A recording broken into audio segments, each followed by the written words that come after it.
Hello, everybody. It is Tuesday. Welcome to another edition of Weather-weenies. Ryan, Breton, Alan Holt on the overhead cam with you here. Good to have you with us. Yeah. How you doing?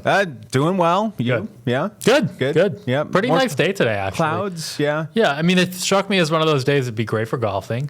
Yeah. Great for like going to the amusement park.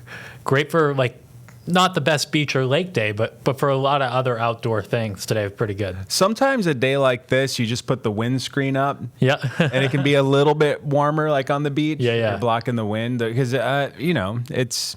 Sometimes I like sweats on the beach. Yeah, and actually the dew points have come up with that breeze too, so it's kind of like it is a little muggier than filmy. It was this morning. Yeah. Yeah. We've got kind of an interesting setup coming up. If we pull up the maps, we have a warm front that's going to come through tonight, and then with that is probably going to be most of our rain. Fairly widespread risk for downpours, showers, some thunder within that too. And then the biggest question on Wednesday will be, are we able to pop up much in the afternoon ahead of this front? There probably are a few storms in the afternoon, and they could be severe if they get enough energy on them. This, like we were talking in the office, tonight more people get rain. Right. Tomorrow, fewer get it, but if you do tomorrow, it's going to come with, like you said, maybe a little more giddy up to the activity. Could be some gusty winds, those types of things. Yeah. So we'll just have to see. It's going to be one of those days too where down East Maine probably never really clears out. You probably stay stuck in low cloud cover with some morning fog there too. But for many of us, we should get some sun, and it'll be a humid day too ahead of this front. Yeah, really, like tangibly humid. Yeah. Like you're going to feel the humidity tomorrow. And like Freiburg, Lewiston, it could be like 85 with enough sun too. But Bangor, a lot of times in these cases, is not quite as warm as them, especially if it takes longer for the clouds to clear. But for a few hours, it's going to feel like true summer tomorrow. Mm-hmm. And after that front, big drop in the humidity. Let the good times roll. I want to show the nice. storm reports. As of the time we're recording this, by the way, this is a tornado warning really close to New York City. There have been a bunch of tornado warnings today. I mean, we don't have the high-res radar, but you can even on this composite just see the hook on that. Mm-hmm. And that's not all that far away from Manhattan, but should go to the north of there. It looks like there was a tornado spotted near Interstate 80 in North Jersey. Click on this here. This was at 210. Somebody spotted it at the intersection of I-80 and US 206 in New Jersey. So that's a big area. Like a lot of times you'll get these clouds that look like your brain wants to say, oh, it's a tornado. It's a tornado. But you've got to see. And in this case, they got video. Debris, video. Right. Yeah, it's got to be like interacting with the ground in some type of way for it to be. Yeah, and then even this morning, there was a lot of wind damage in Connecticut, some flash flooding down there, too. That complex of storms, clipped western Maine, didn't it? So that weakened, died. Yeah, clipped western Maine. So we'll play this back. They weakened as soon as they got to, like, New Hampshire. But playing this back, you can see that weakening area of showers, which is kind of how we thought today would play out. I mean, to a T. It was. So those were not the same as the Connecticut group. No, but it's kind of like the north end of that a little bit.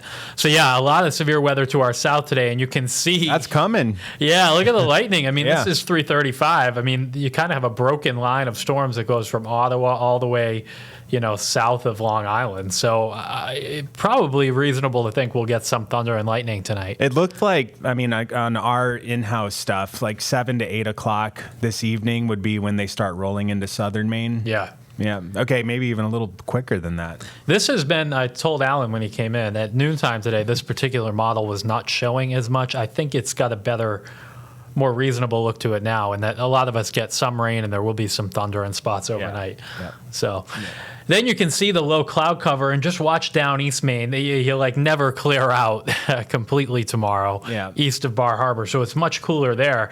But to the west, hazy sunshine, mid 80s on the table, especially inland. And it's one of those days where if the wind direction stays correct, meaning off the land, Portland with enough sun could get above 80, but we went for 80 for now. And it's sticky. It is. That's kind of an X factor with mid 80s and a dew point near 70 is not the most comfy feeling. You like it though. I do like it. You like I do like it. Yeah. I don't love it when I'm in a suit, but when I'm not at work, I like it. And we'll see what pops up in the afternoon. There's a chance for an isolated severe storm, but there should be a few out there. Yeah. That chance pretty much is over by like 6:30 or 7. Agreed. Yep. Once that little boundary works in, I mean, it's if for some reason you've got Thursday, Friday, Saturday, Sunday off, or maybe this is the second half of your like week here. This is going to be a great stretch. It's going to be so nice. Yeah. Man, it's just great to see. Yeah. It is funny when we get something like this for days and days with like a ridge of high pressure. I'm like, oh, man, what could go wrong? And it was funny. The Euro does have some fog Sunday morning that's slow to back off, but it didn't have it in the run before. Okay, yeah. So, we're really grasping at straws here if I'm thinking, what could go wrong? But overall, this is a beautiful stretch, not very humid. No. And it brings us right into and through the weekend, too. I mean, it looks great. That boundary that's offshore, I was just watching how some of the guidance was depicting it. And a lot of lows run up. Oh yeah, like a train of storm systems. And I feel like with that high right there moving in, it just bumps the front out far enough to where that train. And then there's another ridge east in the middle of the Atlantic. So it just keeps it. So there. it's kind of like this is going to look funky when I zoom out, but there's another high out here. Yeah. So it's just kind of riding the boundary between those two highs. Which is great for us because that's why, in part, right? Because we have nothing coming from the northwest. No, so it's great. Yeah.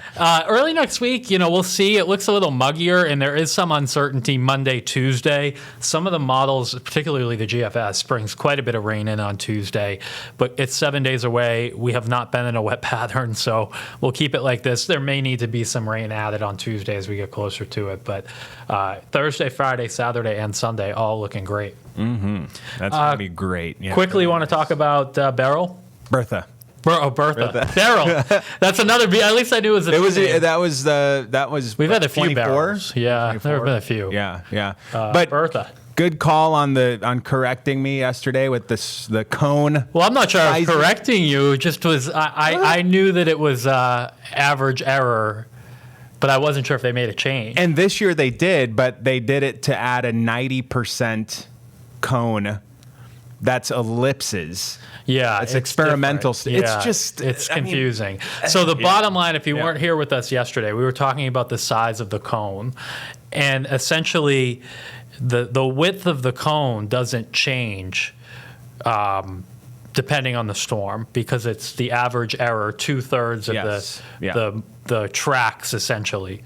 So that does get wider with time. But what Alan and I were talking about off camera is sometimes these cones look almost circular if the storm is slow moving. Like this one too. Right. It's definitely not as wide at the end of it as it was yesterday. Remember yesterday it covered like all the way down. I wonder if it's because it doesn't go out as far. I was just going to say it doesn't but go still out. It's Wednesday, Thursday, Friday, Saturday. So it's 4 days. So they took off a fifth day. Yeah, so the cone there looks a lot narrower than it would if there was a fifth day on it. Yeah, and if, that's Saturday, 7 a.m., so that's the fourth day. Yes. Or no, is that 5? So yeah, 1, 2, 3, 4, 5. That's 5 days out, I guess. So if that were 5 days, then it's way. See what I'm saying? But it's not wider. It's not wider or less wide. No, but it's the same. I don't think that one goes out as far. Maybe that's what it is. I think so, because remember yesterday it was like all the way down to through South Texas.